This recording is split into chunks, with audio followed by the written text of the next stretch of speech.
Bloomberg Audio Studios. Podcasts, radio, news. You're listening to the Bloomberg Balance of Power podcast. Catch us live weekdays at noon Eastern on Apple CarPlay and Android Auto with the Bloomberg Business app. Listen on demand wherever you get your podcasts or watch us live on YouTube. Welcome to the Tuesday edition of Balance of Power. It's only Tuesday here on Bloomberg Radio, on the satellite, and on YouTube, where you can find us now. It's perfect time to go to YouTube. Search Bloomberg Global News. You'll find our live stream, and we always save a seat for you here in the studio in Washington. So this is it. We finally have a sense of what's going to happen this week when it comes to Ukraine, Israel, and yes, Taiwan. Just don't ask me about the border. Remembering this whole situation involving Speaker Mike Johnson with a motion to vacate hanging over his head, Marjorie Taylor Greene threatening to fire him if he brings a Ukraine funding bill to the floor. And it's going to happen. There have been a lot of questions about in what form and when, and we did hear from the Speaker. He came to terms with his conference and his fellow leaders last night, and as we learned this morning, he's going to take the Frankenstein approach, put this together limb by limb, and then assemble the body later. Here's the Speaker of the House. I put out a preliminary plan, as you all know, on these measures to handle these matters from Israel to Ukraine to the Indo-Pacific region. And the fourth bill in this package would be our priorities, which is the Repo Act, and we implement the loan concept and all of this in the supplemental discussion. But the will of our body is to find every possible way, using this legislation and every legislation that we pass, to try to use as leverage to get the administration to get control of that border. I'm still not sure how we get around to the border here, because there was a border provision, as we all know, in the Senate bill that had all of these same components, and that was declared DOA in the House as soon as it passed the Senate, following months of negotiations between Republicans and Democrats. Problem here is we don't know if all these can pass, and we don't know if the Speaker can survive them. Marjorie Taylor Greene, who again, has the motion to vacate here, and by the way, has another lawmaker on her side today, labeled Johnson's plan a scam and says she is firmly against it.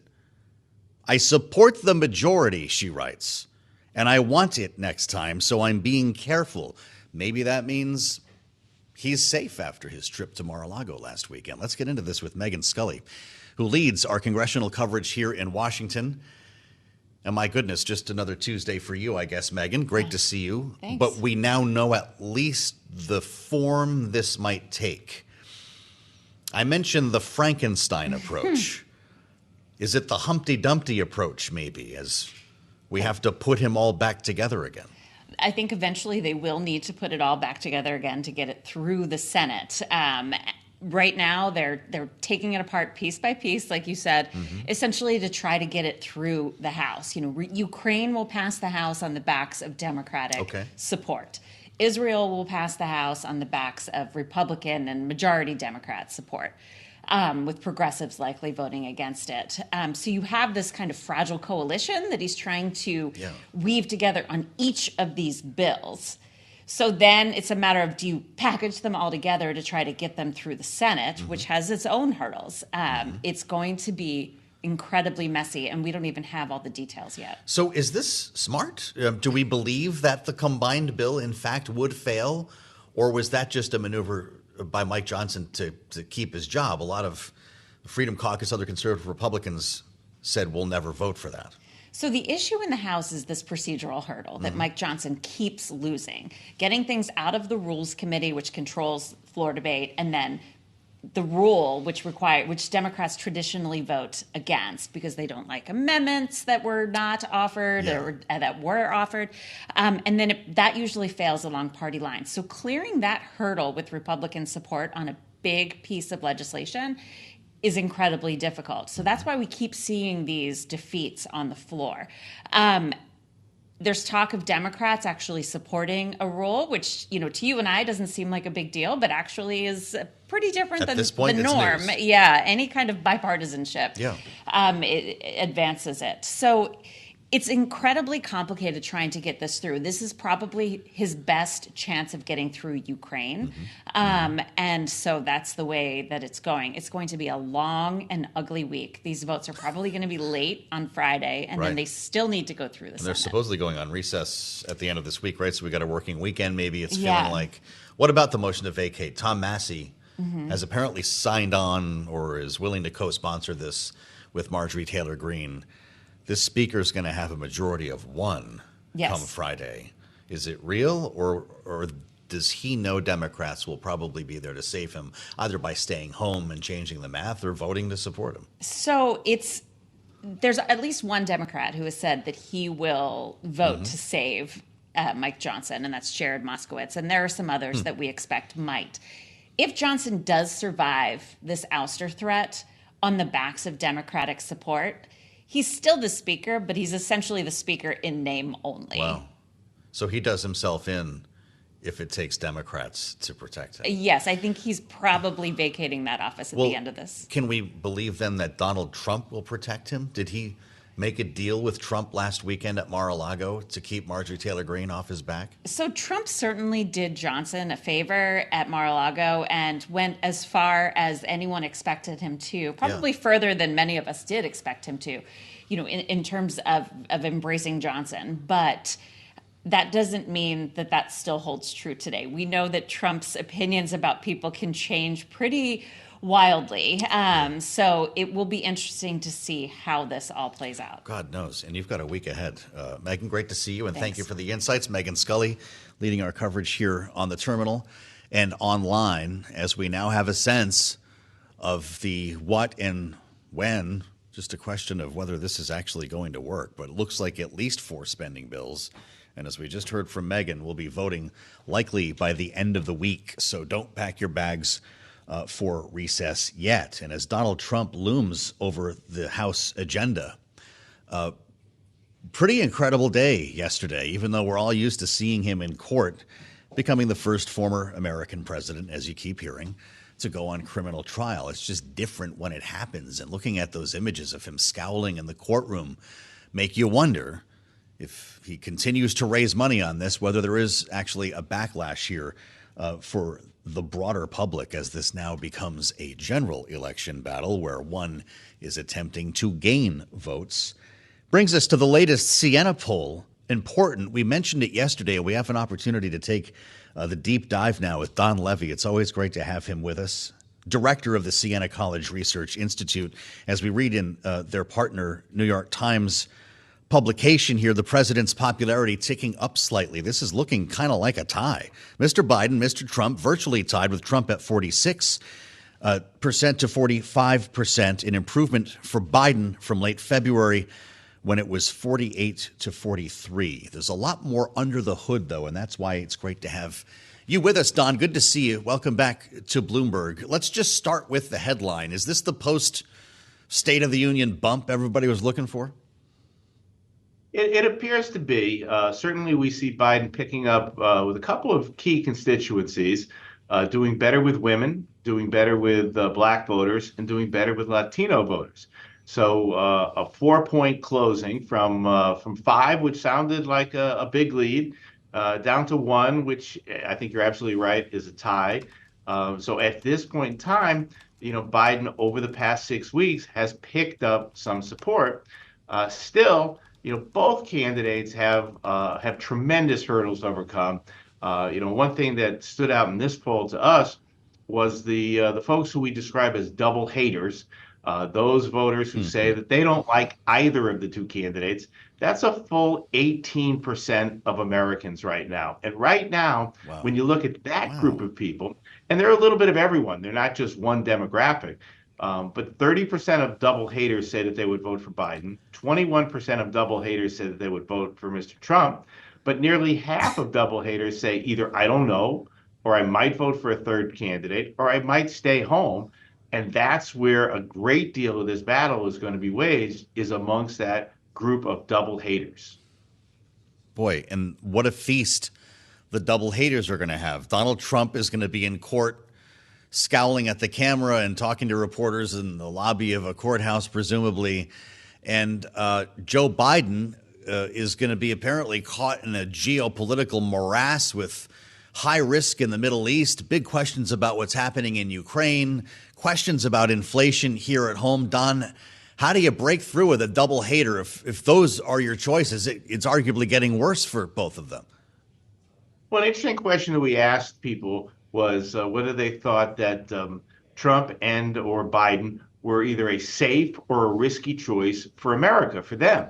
And interestingly, amongst the double haters, they think both candidates are risky. Trump slightly more risky than Biden, but Biden does not win amongst the double haters on being a safer choice. And you really lay out this tug of war that we're seeing on issues. We saw in this poll that when you start bringing up the economy, that Trump beats Biden all over on the economy. Americans remember Trump years as being better. They think that far and away, 2/3 say that they approve of the job that Donald Trump did on the economy when he was president. 2/3 say they disapprove of the job that Joe Biden is doing on the economy. So when it comes to economic issues, that's a tremendous weakness for Biden, a tremendous strength for Trump. Then you flip it over to the trial, and there we continue to see for the third survey in a row that a majority of Americans say that they think Donald Trump committed serious federal crimes. And when you come to this trial taking place in New York right now, a plurality, not quite a majority, but a plurality by about 10 points, feel as though he's guilty. And they predict that he may very well be found guilty in this trial in New York. Remarkable to see this balancing act, or maybe it's compartmentalization. Don, you mentioned the economy here, and it's amazing what people's memories will do. To your point, they associate a better economy, a stronger economy with Donald Trump, though by some metrics, Joe Biden has a stronger economy. It depends when you're looking at here. But of course, you go back to 4 years ago, if you do this whole, 4 year ago thing, and that's what people are going to be asking, if God forbid we ever have a real debate, are you better off than you were 4 years ago? We were in the throes of a pandemic. People were not able to live their lives the way they are now. We were talking about closures, shutdowns, lack of supplies.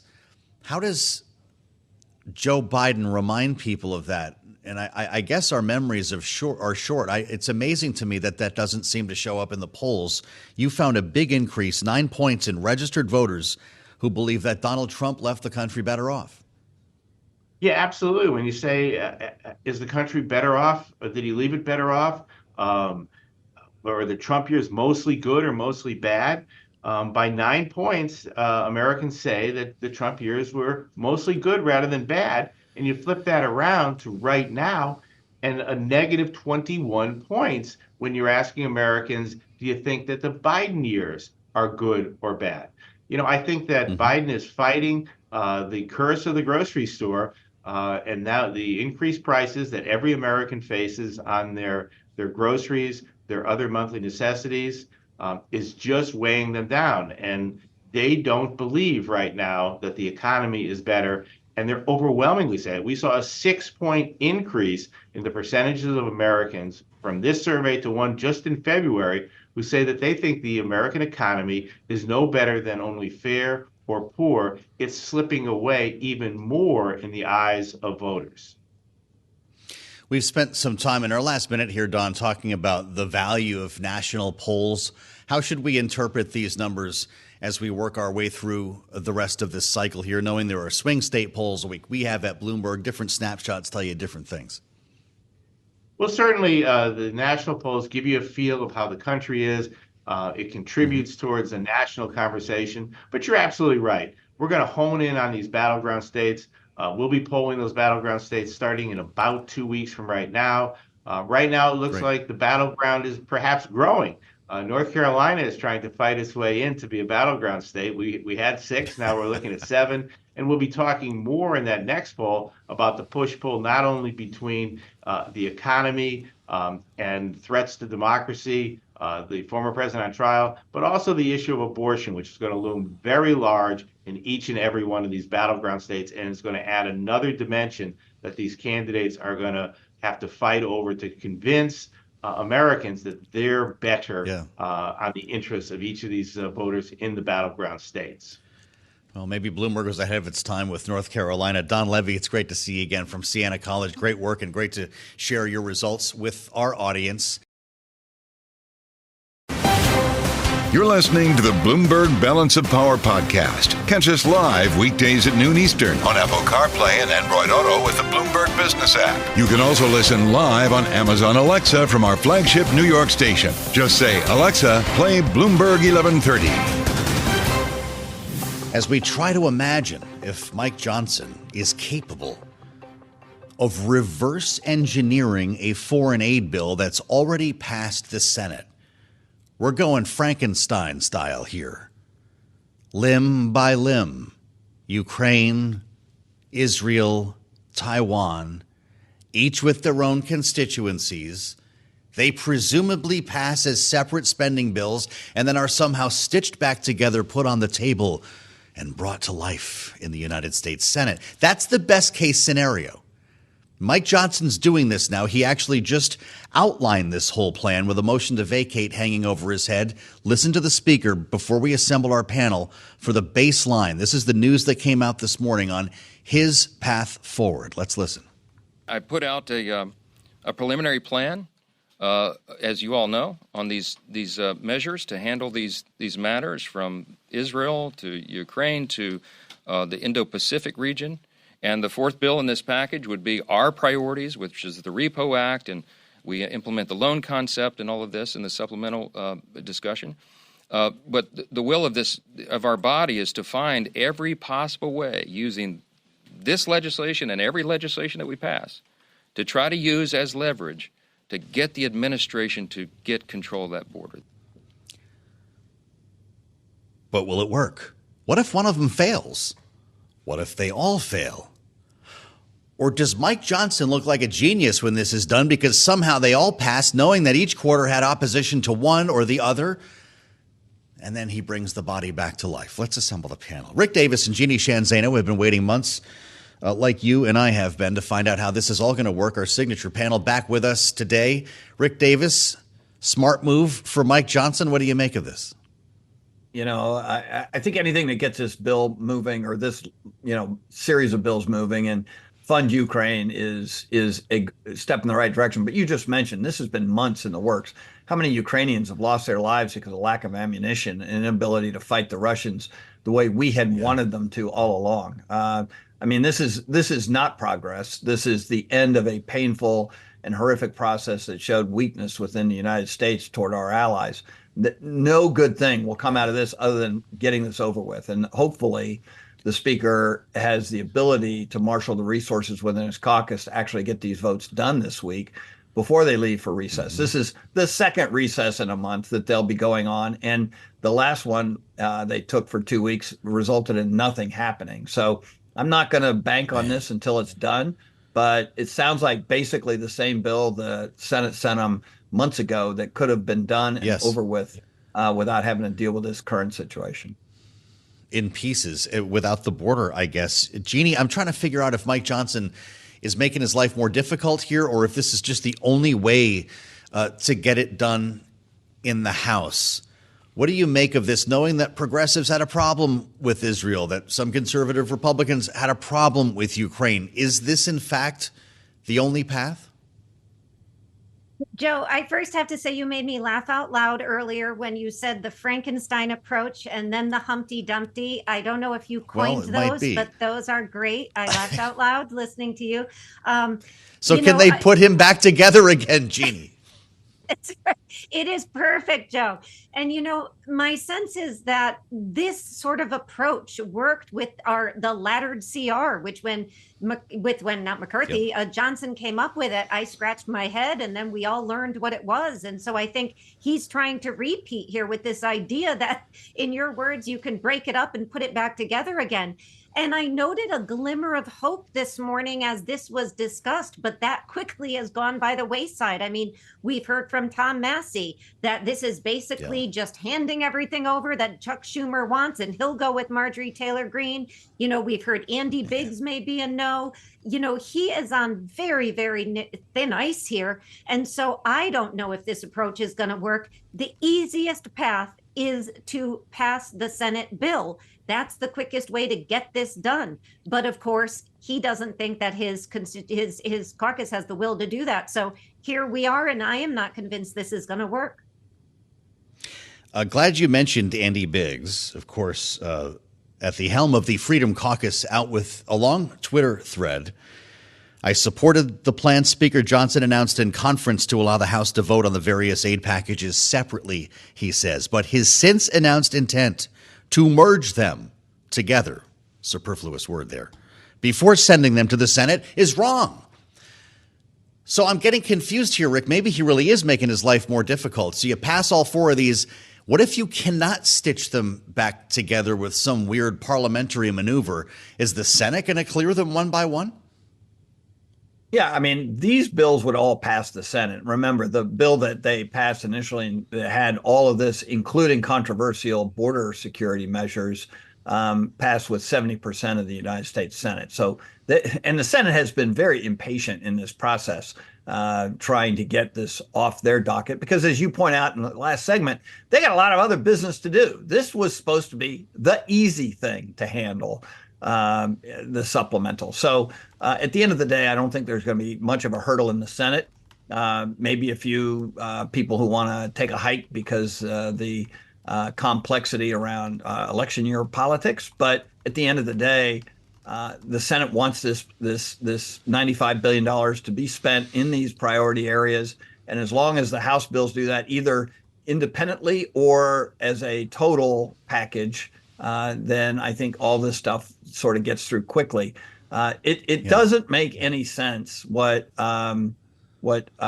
Johnson's doing, other than the other version of the Frankenstein strategy, which is the guy you create kills you. I mean, maybe these bills, this process he's creating is going to come back and kill him. That's what I thought you were talking about. And so, look, I mean, he's doing all this to avoid, a motion to vacate that's already sitting on the table by Marjorie Taylor Greene.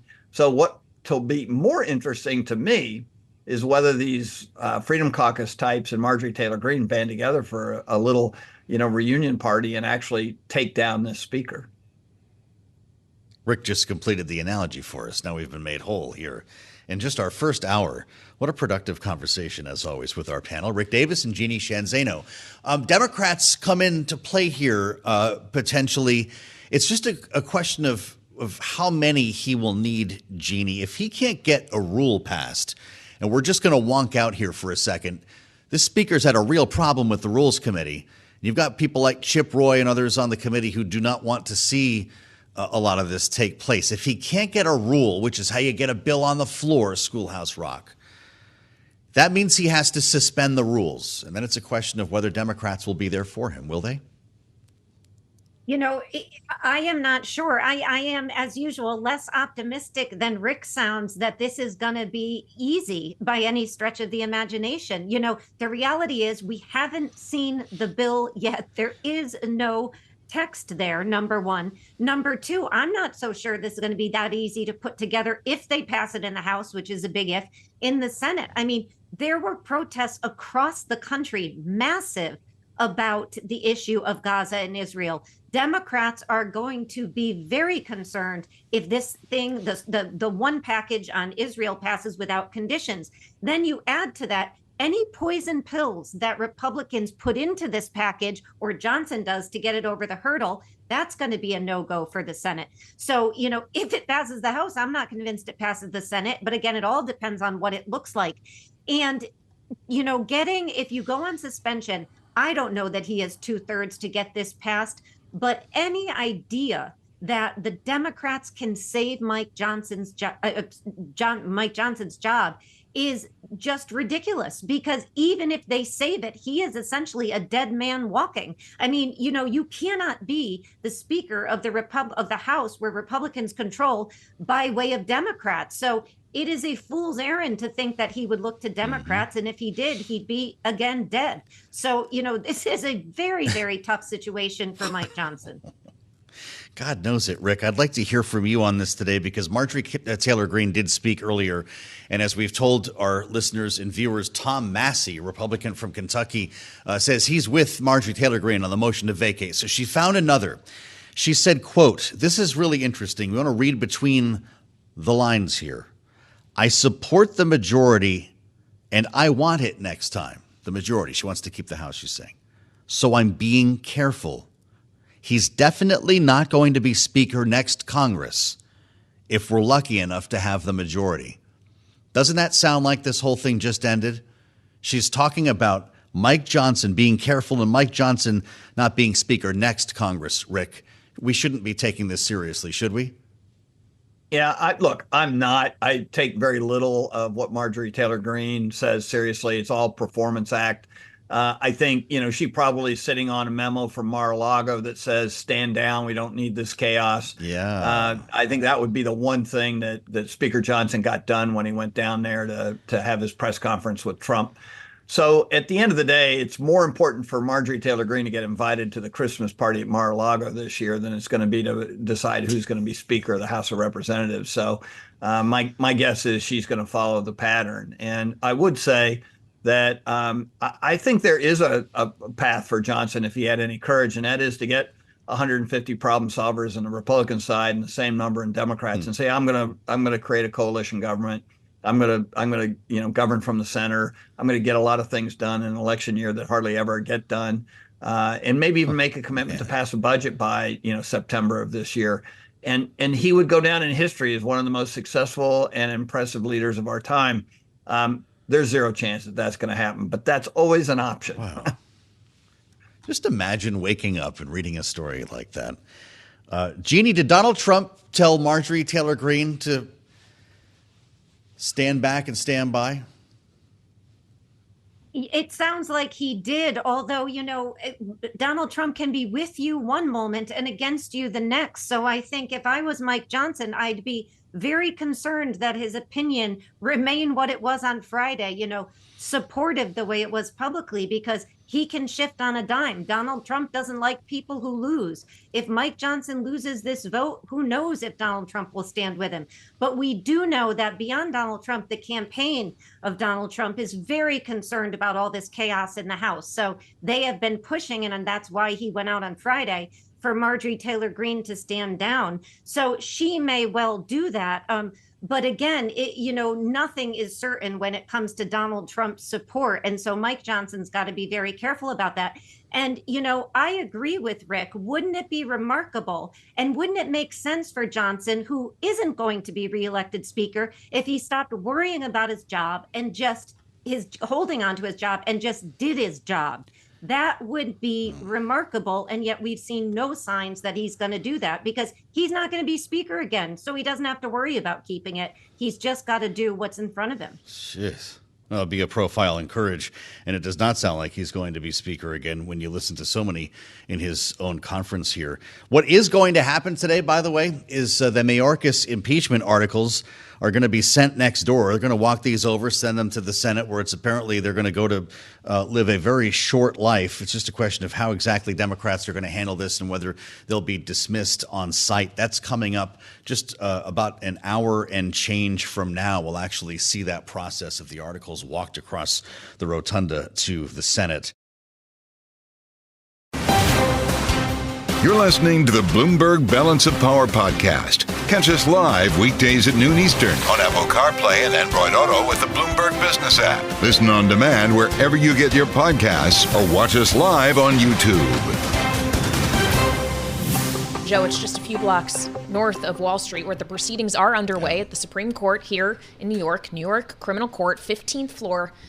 And that is where Donald Trump is sitting as we speak, as they are still doing the very difficult work of trying to seat a 12-person jury with 6 alternates in his hush money case. Mm-hmm.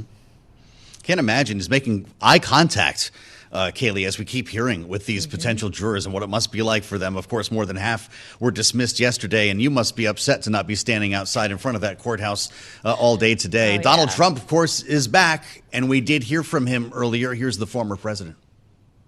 I should be right now in Pennsylvania, in Florida, in many other states, North Carolina, Georgia, campaigning. This is all coming from the Biden White House, because the guy can't put 2 sentences together. He can't campaign. They're using this in order to try and win an election, and it's not working that way.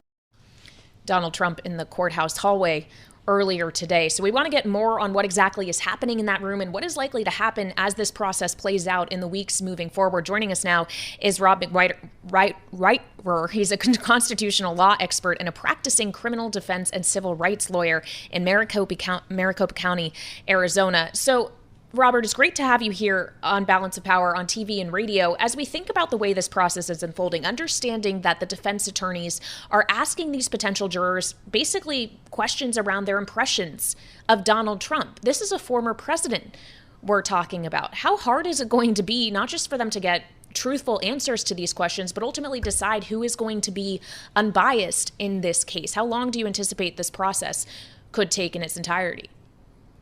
Well, look, it definitely is challenging, and this is a challenging case and challenging jury selection, but it's not impossible. People are asked all the time in high-profile cases, have you ever heard of such and such?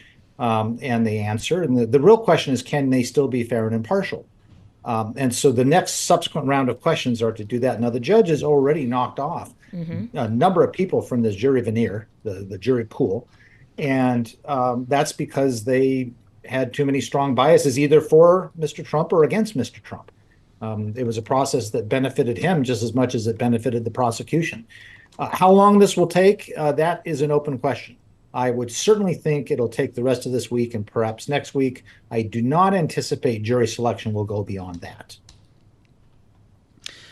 Robert, it's worth a dramatic reading some of the stuff, the stories that we're hearing from inside the courtroom. We have a team inside the courtroom transmitting that to us. God knows we wish there were cameras there, but it doesn't work that way. As I look through some of these, a woman being interviewed just said, "I think no one is above the law," and then answered the next question saying, "I think he's being treated fairly," which prompted Donald Trump to scowl and shoot the woman a look. She has just been excused. Another, a man who still has a chance to be on the panel, despite the fact that he followed the president on Twitter, says no one is above the law. But he drew smiles and a nod from Donald Trump when he said that he read 3 of the former president's books. He named them Art of the Deal, How to Get Rich, and Think Like a Champion. He also said he'd been robbed at knife point and that his wife had been mugged. These people are making direct eye contact with the former president while they're being interviewed. Do you actually believe that there will be a fair jury when this is done? You know, the answer to that question is yes, as fair as juries are. The jury system is not a perfect system. It's just better than any other system you can think of. Yeah, there's going to be problems here. If I was the prosecutor on that last juror that you mentioned, if the judge did not strike that juror for cause, I would preemptively strike that juror because he's just too much identifying with the defendant, as you would any other criminal case where a juror is expressing too much affinity for the defendant. If you have a trial of a drug dealer, you don't generally want drug dealers to be on the jury. And so that's kind of a broad parameter. It's challenging. High-profile cases are challenging. Any high-profile case is challenging because unlike most criminal cases, there's obviously pretrial publicity here, and you have people with preconceived notions and opinions about the defendant, either for or against him, and you've got to filter through that. That's what jury selection process has done, but he will get a fair, the jury that he deserves under the Constitution. And I do not hold with this argument that, oh, he can't get a fair jury in New York. Well, you know, if this jury acquits him, he's going to say it's a fair jury.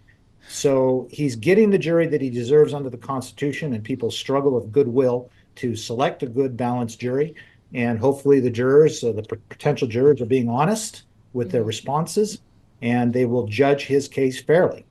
Well, Robert, as you raise one of the arguments that Donald Trump is making, that we've heard him say repeatedly in and out of the courthouse and in other instances as well, this idea that he won't get a fair jury in Manhattan, again, that it's political persecution, as we have heard him say many times. We also did hear from him going into court today about kind of the substance of this case, reminding all of our listeners and viewers he's charged with 34 felony counts of falsifying business records. Essentially, the allegation that Alvin Bragg has made as a prosecutor is that it wasn't so much that the hush money payments were made, but when he reimbursed Michael Cohen for him, he didn't classify them properly. He wrote them off as legal bills rather than something that should have been associated with his campaign. On the way into the courthouse today, he said a legal expense is a legal expense, it kind of giving us a preview perhaps of what his defense is going to be in that case. You were a defense attorney.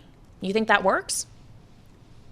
I think I can see why that is going to be his defense. His defense is going to be a version of hey, I didn't do this to help my campaign. I did it so that Melania wouldn't find out. Oh, and by the way, I never slept with Stormy Daniels anyway. So he'll kind of do double defense with that one.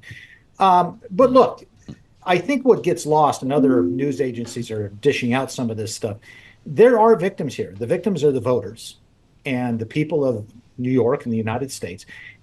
Sometimes, the very same people are saying, oh, Donald Trump's being treated unfairly, including Donald Trump, would be totally shocked if, let's say, for instance, somebody paid $130,000 to suppress a story about Hunter Biden when his father was running for president, and then they had evidence that his father was the one who did that.